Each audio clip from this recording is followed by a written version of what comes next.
que Salomão está ensinando aqui? Que a única maneira pela qual a minha vida passa a ter sentido, a única maneira de eu me ver livre das minhas frustrações, a única maneira de eu enxergar os meus sonhos, os meus projetos, os meus propósitos vindo à realidade, é colocando-os de frente para o Senhor. Melhor dizendo, é fazendo-os convergir. Quando você empreender a partir de Cristo, em Cristo, terá tanto sentido e estará alinhado a um propósito eterno tão grande que você não encontrará lugar de mesmice.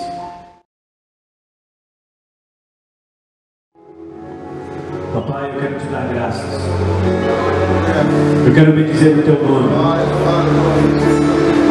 porque de maneira maravilhosa o Senhor tem reunido o teu povo em torno do teu nome. Papai, eu quero te dar graças, porque hoje nós podemos andar em novidade de vida e não na eterna mesmice de sempre. Eu quero bendizer o teu nome, porque hoje nós temos um propósito pelo qual podemos direcionar a nossa vida e glorificar o teu nome. Eu quero render graças a ti, porque essa noite não é em vão, essa noite não é sem propósito. Eu creio que foi o Senhor que trouxe cada alma a este lugar, por isso eu glorifico o teu nome, porque eu sei que está escrito que o Senhor nunca, jamais despede o teu povo em vão. Eu te agradeço pela vida do meu irmão e da minha irmã que está aqui. Eu te peço, ó amado Espírito Santo de Deus, completa a boa obra já começada no início dessa noite, trazendo vida aos nossos corações, trazendo vida aos nossos corações. Espírito Santo de Deus, eu clamo a ti nessa noite, que o Senhor nos coloque a caminhar num trilho profético, num trilho que tenha um propósito eterno, que é de glorificar o teu nome, que é de manifestar a tua glória. Ei Deus, nós estamos num culto festivo, nós estamos num culto onde estamos comemorando o aniversário dos nossos irmãos, estamos num culto, Senhor, onde falaremos sobre encerramento de ciclos e início de novos ciclos. Por isso, Pai, eu peço em nome de Jesus, nos faça atentos a tudo quanto o Senhor começou a fazer nessa noite no nosso meio. Deus, eu creio no meu coração que algumas almas serão impactadas pela tua presença hoje. Ei, eu creio no meu coração que o Senhor colocará alguns de nós a caminhar sobre um trilho profético. Eu creio que nessa noite o Senhor estabelecerá propósitos.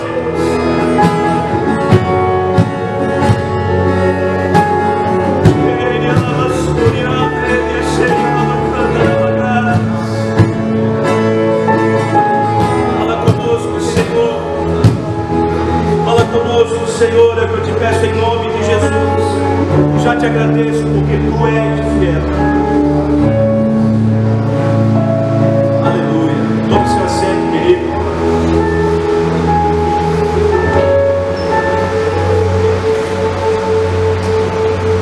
Louvado seja Deus.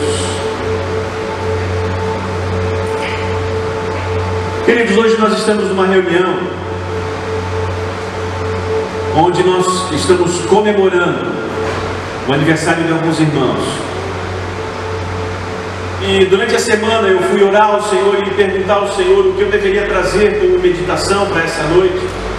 E me vieram algumas palavras ao coração, mas a que mais me chamou a atenção, a que impactou a minha alma, foi justamente uma palavra que fala sobre ciclos. Está na moda, né? Esse negócio de falar que quando a pessoa faz aniversário, ela está encerrando um ciclo e entrando no outro. Então penso ser um assunto bastante oportuno, uma vez que quando eu olho para todo o enredo das Sagradas Escrituras, principalmente para o livro de Eclesiastes, eu vejo que o sábio Salomão, ao escrever esse livro, ele trata a vida humana como ciclos, ciclos intermináveis, ciclos que podem ou não fazer sentido, ciclos que podem ou não conduzir o homem a um lugar melhor, Signos que podem ou não revelar ao homem se sua existência terá manifestado algum propósito de Deus ou se ele passará a vida em branco. Passará e logo ninguém mais se lembra dele. Então, para basear essa meditação, eu quero que você abra comigo sua Bíblia no livro de Eclesiastes. Vamos começar por aí. No capítulo 11.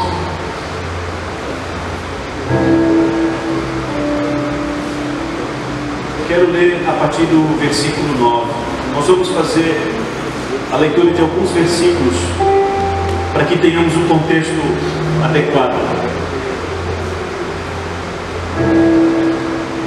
Eclesiastes 11, a partir do versículo 9, o texto diz assim: Alegra-te, jovem, na tua juventude, e recreie-se o teu coração nos dias da tua mocidade. Anda pelos caminhos que satisfazem ao teu coração e agradam aos teus olhos. Sabe, porém, que de todas estas coisas Deus te pedirá contas. O que Salomão está falando aqui? Ele está se contradizendo. Primeiro ele diz que é para o jovem aproveitar a vida, e depois ele diz: olha, toma cuidado com o que você faz. Não, Salomão está traçando aqui um ponto de equilíbrio. Salomão está ensinando aqui aos mais jovens a orientar toda a sua caminhada com responsabilidade. É isso que ele ensina. Usufrua da vida com responsabilidade. Esse é o recado de Salomão. E o texto continua: afasta, pois, do teu coração o desgosto e remove da tua carne a dor, porque a juventude e a primavera da vida são vaidade. Vamos ler mais um pouco o capítulo 12. Lembra-te do teu Criador nos dias da tua mocidade, antes que venham os maus dias e cheguem os anos nos quais dirá: não tenho prazer neles.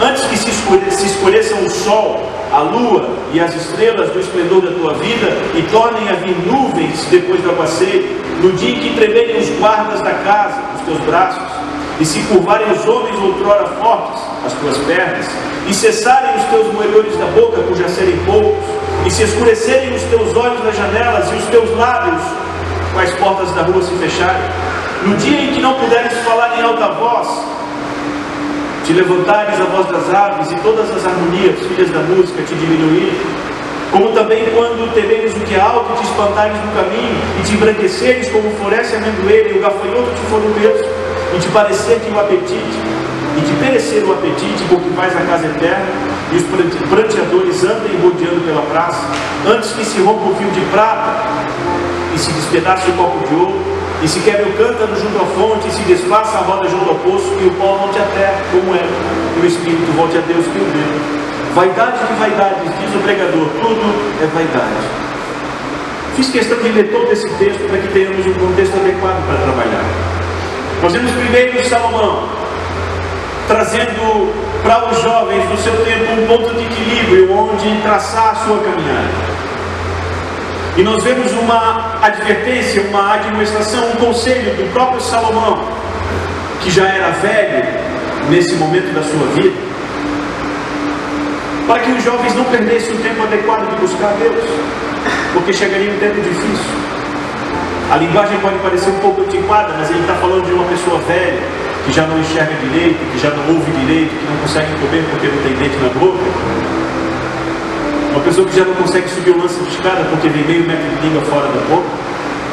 Uma pessoa que já não tem mais prazer na vida. Uma pessoa de quem as pessoas perguntam: e aí, como é que vai, vó? Como é que vai, vó? Ah, filho, estou esperando a morte chegar. Então Salomão, ele traz esse conselho para que as pessoas despertem no momento oportuno, para não chegarem no final da vida arrependidas. Queridos, o título do livro de Eclesiastes, ele é uma tradução grega e latina. No hebraico, a língua original em que esse livro foi escrito, o nome Eclesiastes é Correlete, que significa alguém que chama ou alguém que reúne. Tal qual nós estamos fazendo aqui hoje, nós chamamos, nós convidamos vocês para que estivéssemos todos juntos, para que estivéssemos todos reunidos. E qual é o propósito da reunião? Qual é o propósito do ajuntamento? Eu gosto muito do texto de Hebreus que diz que é para que nos estimulemos às boas obras, que é para que nos estimulemos ao amor. Hebreus capítulo 10, quando fala do ato de congregar. Então, o livro de Eclesiastes nada mais é do que o chamado do pregador, do que o chamado do ancião, para que as pessoas se reúnam em torno dele, para que possam receber conselhos, para que possam receber estímulos à caminhada cristã, à caminhada debaixo do temor do Senhor. Eu falei no culto de quinta-feira que a palavra estímulo, escrita no livro de Hebreus, no capítulo 10, significa no seu original incitar, instigar, provocar. Então, quando eu falo do livro de Eclesiastes, que aponta para um ajuntamento solene, eu sou obrigado a falar também a respeito de provocação, de estímulo, para que todos quantos estão reunidos recebam um conselho sobre o qual caminhar. Você está entendendo? Esse é o motivo da congregação. Esse é o motivo de estarmos aqui, depois de adorarmos ao Senhor. A intenção do autor, de Salomão, que foi quem escreveu o livro, era advertir os jovens, alertando para que eles evitassem viver segundo o caminho da sabedoria humana, porque ele prega na sequência que a sabedoria humana é vaidade, é correr atrás do vento. Ele exorta os jovens a viverem de acordo com a sabedoria de Deus. A palavra vaidade nesse livro aparece cerca de 38 vezes. E o que significa? A expressão hebraica diz que é uma tentativa inútil de obter satisfação longe de Deus. Vou repetir, o que é vaidade? É a tentativa inútil de buscar satisfação longe do Senhor. É como eu tentar estabelecer toda a minha existência sem levar em consideração Deus.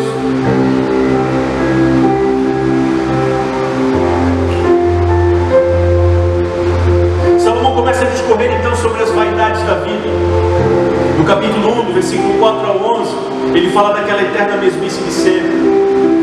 O sol nasce no leste, ele cai no outro extremo oeste, o vento sopra e depois volta para o seu lugar, a onda do mar vai e vem, o rio corre para o mar e o mar não se enche. É uma eterna mesmice, é uma coisa que não tem sentido, é uma coisa que é vaidade, é uma coisa que cansa. E quais são as vaidades que Salomão escreve no livro? Ele fala da vaidade da sabedoria humana, do esforço humano, fala da realização humana, da vida, da inveja, do sacrifício egoísta, do poder, da cobiça, do acúmulo de bens e da própria religião.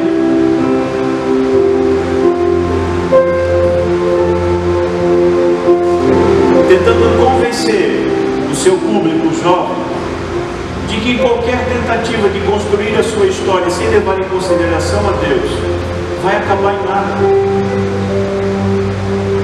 Deixa eu perguntar, quantos de vocês aqui já se frustraram com alguma coisa em algum momento da vida? Levanta a mão. Levanta bem alto assim. Eu vou levantar as duas porque eu já me frustrei pra caramba, né? Não foram poucas as vezes que eu me frustrei. Não foram poucas as vezes que eu me decepcionei. Não foram poucas as vezes que eu vi os meus sonhos, os meus projetos, os meus propósitos caindo por terra. E aí qual é a primeira reação? Não sei você, mas a minha foi mais ou menos assim: ó céus, ó raios, ó vida, ó azar. Deus esqueceu de mim, Ele não me ama. Porque se Ele me amasse, Ele deixava o negócio acontecer. Só eu pensei assim? Quem mais? Vou arriscar, né? Vai que rola.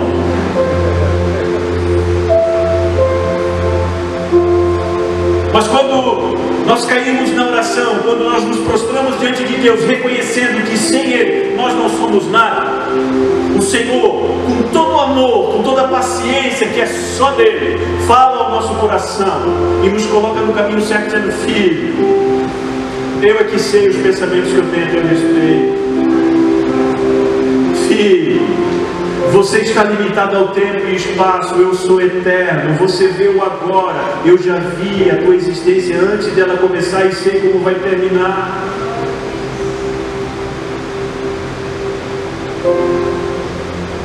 Por que nos frustramos?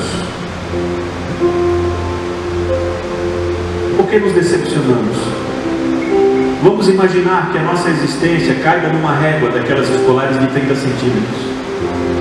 E que cada centímetro daquela régua diga respeito a um estágio, a uma fase da sua vida, ok? Será que eu consegui transportar você para essa imaginação, para esse desenho?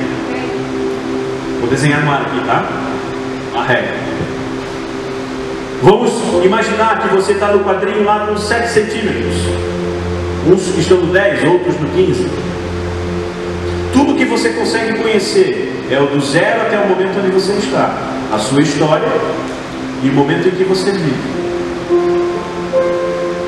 Dali para frente você não conhece. Amém? Até aqui pegar? Como é Deus? Deus é aquela pessoa que está segurando a régua. Ok? Então, além de ele enxergar os 30 centímetros de régua, ele enxerga o espaço antes, o espaço depois e todo o entorno. E ele sabe que a sua jornada vai até os 30 centímetros. Você não sabe ainda.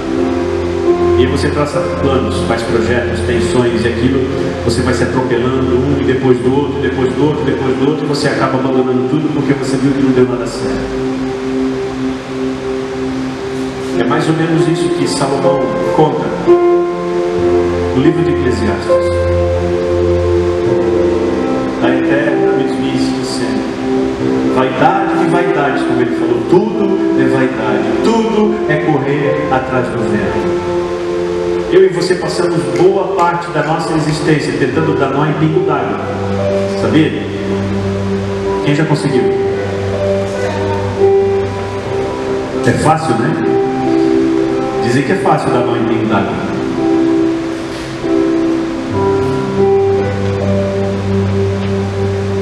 E aí Salomão chega no final do livro, no capítulo 12, lá no versículo 13. Eu quero ler com você.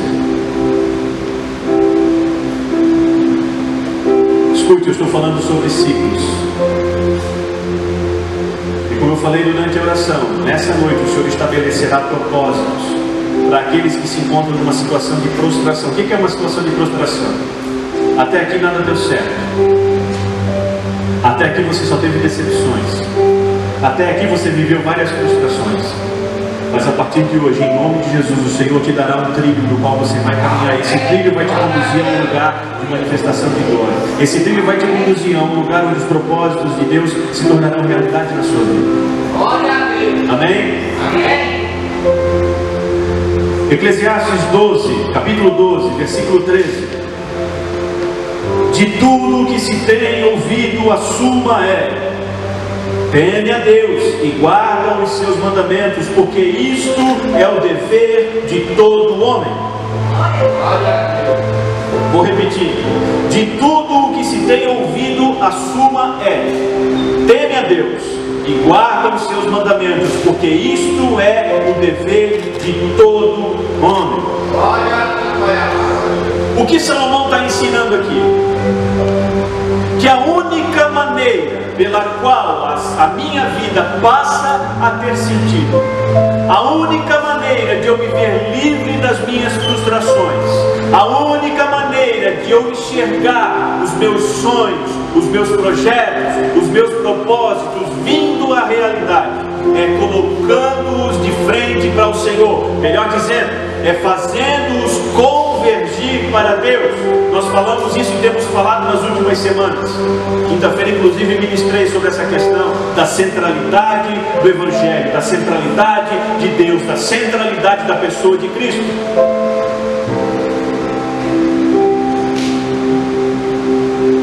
Qual é a conclusão de Salomão? A menos que você coloque o Senhor nos seus projetos, você estará correndo atrás do vento. Qual é a conclusão de Salomão? A menos que você coloque os teus sonhos aos pés do Senhor, você terá uma frustração após outra. Querido, você sabia que até as maiores realizações, Salomão chama de inveja e vaidade? Tem um texto aqui no próprio livro de Eclesiastes onde ele diz que toda sabedoria humana, que toda invenção humana, que toda habilidade de criação humana é por causa da inveja do seu próximo. Mais ou menos assim. Vamos ao exemplo da criação do avião. Todo mundo diz, pelo menos aqui no Brasil, que quem inventou o avião foi Santos Dumont. Mas não é o que os americanos dizem, não é verdade? Eles dizem que é um tal do americano que eu não sei quem que inventou o avião. Enfim, eu só estou trazendo uma ilustração.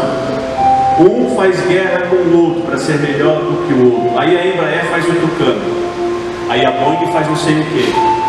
Aí a Airbus faz não sei o que. E não sei o que. E não sei o que. Estou dando exemplo, tá? Essa progressão,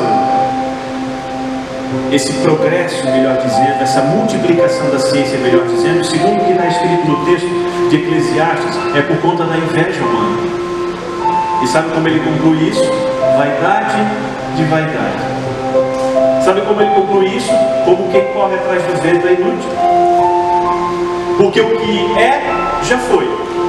O que será, também já foi. E quando chegar ao fim, logo na frente, ninguém mais se lembrará daquilo tudo que foi feito. Ele fala.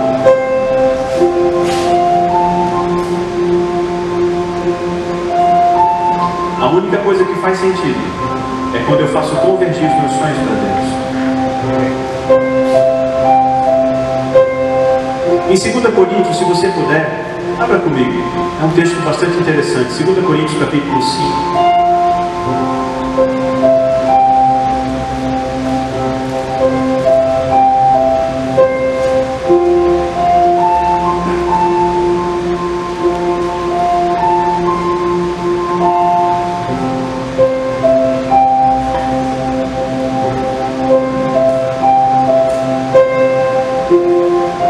Deixa eu abrir um parênteses aqui. Quantos estudantes nós temos hoje no nosso meio?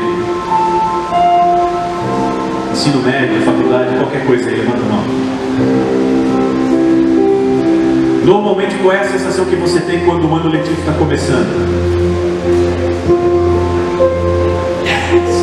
Vai começar a aula, eu estou empolgado, vou aprender coisa nova. Quando chega no final do primeiro semestre, qual é a reação? Você está assim, né? Não chega mais às férias. Eu não aguento mais aquele professor. Aí você ganha as férias. Aí você descansa um pouco. Aí chega no próximo período. Qual é a tua reação? A Betina diz que não, mas é, tá? Pelo menos as minhas filhas é. Material novo, cheirinho de material novo, aquela empolgação toda. Quando passa 2, 3 meses de novo. É bom, é pra rir mesmo. É a eterna mesmice. Vamos mudar um pouquinho então. Você começa com um trabalho novo, né? Você faz a entrevista, que coisa boa, eu vou ficar rico nessa empresa. Eu já pensei assim, tá? Não, agora eu acertei na loteria, agora eu vou ficar rico. Pobre, coitado, né? Trabalho um ano. Aí no segundo ano. Aí no terceiro ano, pô, não tem aumento, né? Nada do que foi prometido na entrevista aconteceu. Chega o quarto ano. Dá-lhe procurar agência de emprego, né? Chega o quinto ano. Eu não aguento mais porque eu não vou mais pra lá. É assim, não é? É assim ou não é?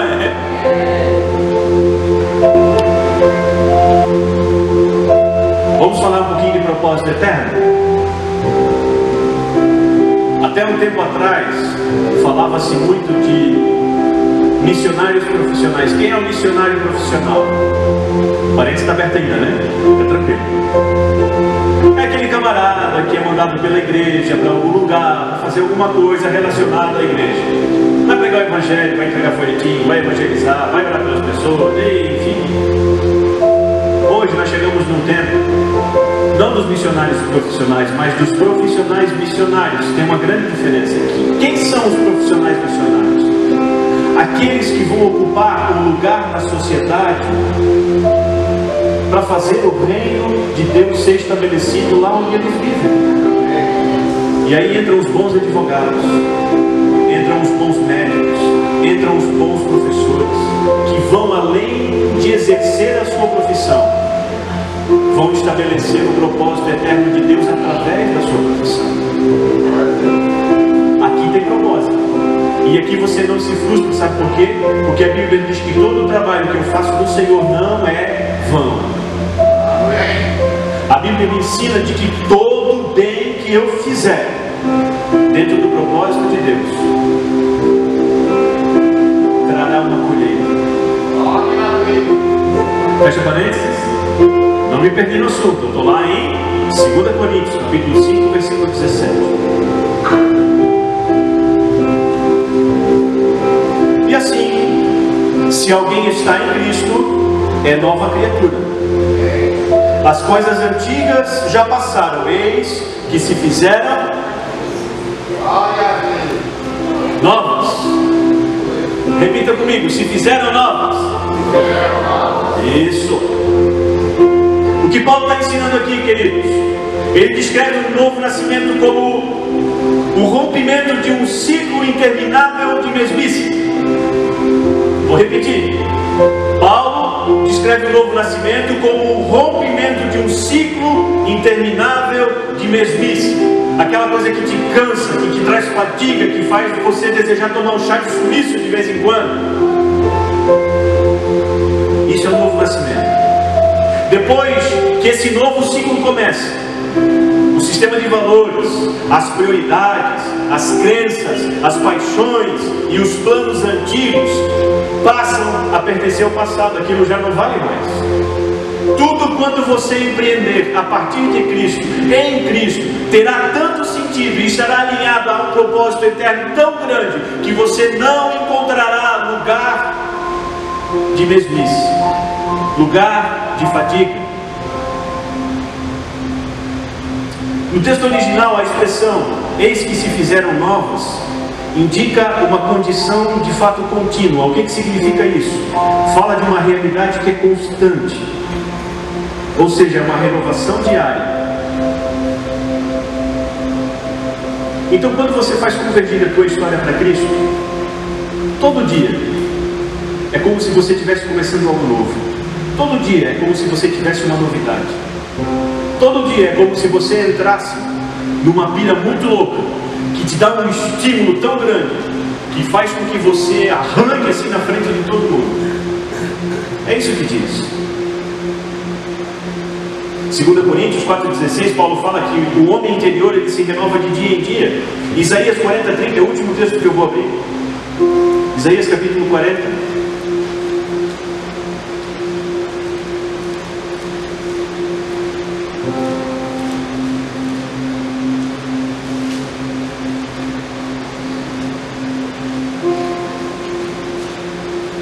Estou falando sobre ciclos.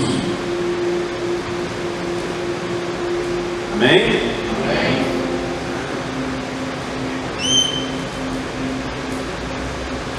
Diz o profeta: os jovens se cansam e se fatigam, e os moços de exaustos caem.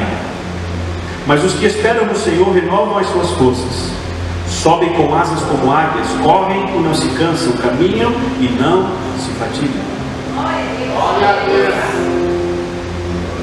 Eu posso me cansar, você pode se cansar, como tantas vezes já nos cansamos da vida.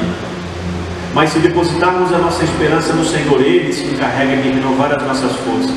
Ele se encarrega de renovar a nossa esperança. Ele se encarrega de colocar um brilho nos nossos lábios e dizer: vale a pena seguir em frente. Amém. Deixa eu falar algo para você sobre essa questão de ciclos.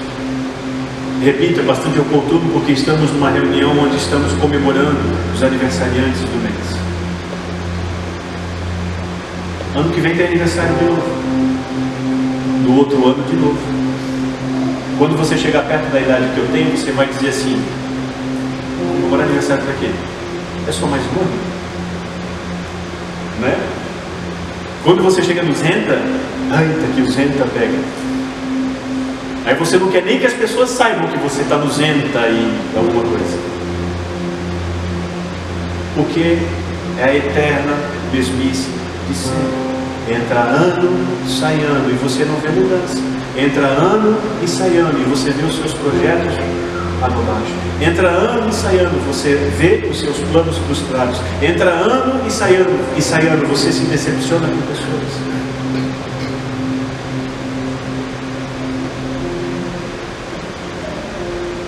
Vamos tomar isso por base. Qual é o projeto de Deus? Qual é o propósito de Deus? Te arrancar como um forte desse ciclo vicioso. Queridos, a Bíblia fala que toda a criação está sujeita à vaidade. Essa palavra vaidade é a mesma que Salomão usa em Eclesiastes. Toda a criação está sujeita à vaidade por causa do pecado de Adão e Eva. Ou seja, eu e você, por causa da natureza que herdamos deles, estamos fadados ao fracasso.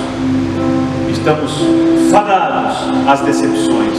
Estamos fadados às tragédias da vida. O que diz respeito à nossa natureza adâmica. É como se fosse uma espiral de maldade. Sabe, lembra que tem um texto que diz assim: um abismo chama outro abismo? Você começa com uma espiral pequenininha e aquele negócio vai crescendo. Você tropeçou, a espiral cresce. Você se decepciona com pessoas, então o teu coração endurece, a espiral cresce. O teu coração endurecido faz você uma pessoa insensível, o teu coração endurece mais ainda. A tua insensibilidade faz você enxergar a vida de maneira decepcionante, o negócio cresce. E aquilo vai te consumindo durante toda a existência.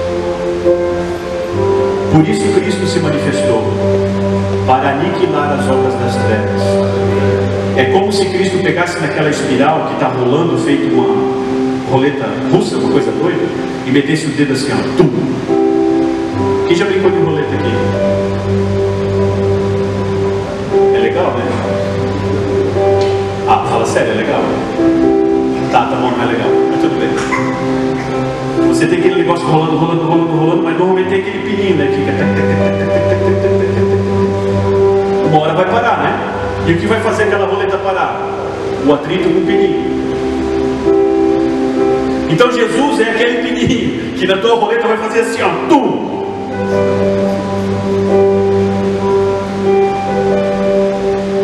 E aí ele vai dar um jeitinho de mexer a tua roleta ao contrário. E aquele negócio que era um monstro para você vai ficando pequenininho. Irmão, isso é heresia. Tem como comprovar isso biblicamente? Sim. Qual é um dos maiores ensinamentos que Cristo nos deixou? Não pague o mal com o mal, pague o mal com o bem. Cada vez que você paga o mal com uma outra maldade, a tua espiral só cresce. Mas quando você ousar fazer o bem no meio desse mal, é como se você estivesse metendo o dedo na roleta.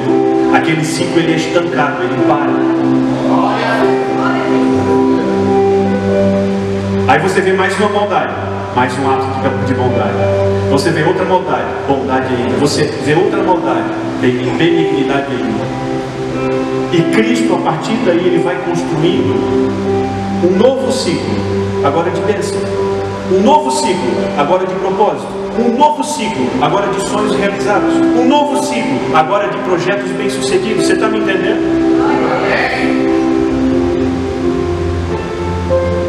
A suma de todas as coisas que eu quero deixar para você nessa noite é: você que está aniversariando nesses meses, outubro, novembro e dezembro, faz um novo propósito com Deus e faça convergir a tua história para Jesus. Se até aqui você colheu frustrações, Ele é fiel para reverter o quadro. Se até aqui você desacreditou da vida, daqui para frente, Ele vai colocar tanta esperança no teu coração que você não vai reconhecer o novo nível onde você está entrando. Isso é válido só para os aniversariantes? Não, queridos. É válido para cada pessoa, em qualquer nível de caminhada que ela se encontre. Deixa eu falar para você uma coisa, e aí eu encerro. Quando eu aprendi que eu deveria fazer minha vida convergir para o Senhor, eu comecei a provar do sobrenatural. Minha esposa está aqui, minhas filhas estão aqui, elas podem testemunhar. Coisas sobrenaturais começaram a acontecer na minha vida quando eu disse: eu vou fazer a minha história e a história da minha casa convergir para o Senhor. Porque durante o período da minha caminhada, eu deixava Deus aqui e eu caminhava aqui. Às vezes as coisas davam certo, às vezes não. Mas quando eu decidi fazer isso aqui, Cristo está aqui, a minha história vai ser construída a partir daqui. Aquele ciclo de maldade que pesava contra mim, ele foi cessado. Ele parou. Glória a Deus. Hoje, eu posso dizer para você que eu sou o cara mais feliz do planeta Terra. Glória a Deus, Senhor. Porque Ele me deu esperança. Obrigado, Jesus. Porque eu aprendi que quanto mais miserável eu me percebo, mais eu posso repousar na graça do Todo-Poderoso. Obrigado, Jesus. Eu aprendi que todo o mal que era planejado, que era traçado contra mim, o próprio Deus, na sua soberania, no seu amor, na sua graça, na sua bondade, na sua misericórdia, transforma todo esse mal em bênção. Glória a Deus. Porque quem sabe o que pensa a meu respeito é Ele. Amém, queridos? Amém. Quem quer encerrar esse ciclo de maldade aí, levanta a mão. Então a noite é hoje. Você pode se colocar de pé?